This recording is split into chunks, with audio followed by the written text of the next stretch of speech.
Doctor लड़के के घाव को देखकर हैरान हो गया। वह खुद नहीं जानता था कि उसे चोट कैसे लगी। डॉक्टर ने घाव की जांच की और देखा कि वह ज्यादा गहरा नहीं है। उसने कहा कि सब ठीक है।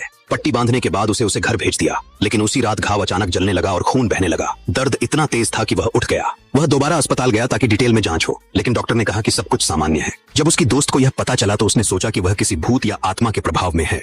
उसने उसे एक भविष्य बताने वाली चुड़ैल से मिलवाया। वे चुड़ैल के घर गए। वह देखकर हैरान रह गया कि चुड़ैल एक जवान लड़की थी। जब उसने आंखें खोली तो वह लड़के को नहीं देख सकती थी, लेकिन उसके पीछे चल रहे भूतों के समूह को साफ देख सकती थी। उसने कहा कि लड़का अब तक जिंदा है क्योंकि उसके पिता ने उसे एक अंगूठी दी थी।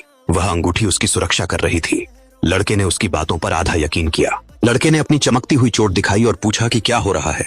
चुड़ैल ने तुरंत देखा कि घाव और अंगूठी दोनों से सफेद रोशनी निकल रही थी। उसका चेहरा गंभीर हो गया। उसने चावल की एक मुट्ठी लेकर मेज पर डाली और भविष्य बताने की प्रक्रिया शुरू की। थोड़ी देर बाद भविष्यवाणी में एक क्रॉस दिखाई दिया। उसी वक्त लड़के को विश्वास होने लगा। चुड़ैल ने कहा कि क्रॉस ईसाई धर्म का प्रतीक है। उसने कहा कि आधी रात को पास के चर्च जाना चाहिए, वहां उसे कोई मदद करेगा। लड़का समय पर चर्च पहुंचा। जैसे ही वह दरवाजे के पास आया, एक कौवा उसके रास्ते में आ गया। फिर कई कौवे उस पर झपट पड़े, मानो उसे अंदर जाने से रोक रहे हों। चर्च के अंदर एक दानव को कैद किया गया था। 2 पादरी उस दानव का भूत उतार कर रहे थे। उन्हें लगा कि एक्सोर्सिज्म खत्म होने वाला है, लेकिन अचानक दानव आजाद हो गया और बूढ़े पादरी को जमीन पर गिरा दिया। पादरी के पास शक्तिशाली मंत्र थे, लेकिन दानव की ताकत बहुत ज्यादा थी। दानव ने पादरी का गला दबाया। आखिरी ताकत लगाकर पादरी ने क्रॉस उठाया और उसे दानव के चेहरे पर दबाया। इससे उसकी जान बच गई।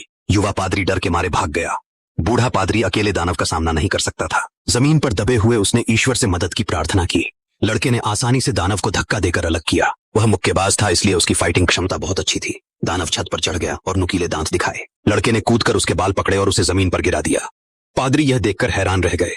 दानव ने पलटकर लड़ाई की कोशिश की, लेकिन लड़के ने एक मजबूत कुश्ती पकड़ से उसे दबा दिया। तभी लड़के का घाव जल उठा और दानव के चेहरे को जला दिया। बूढ़े पादरी ने पवित्र जल डालकर दानव पर छिड़का। दानव दर्द से चीखा। आग बुझने के बाद दानव का शरीर वापस अपने असली रूप में लौट आया। भूत उद्धार सफल रहा।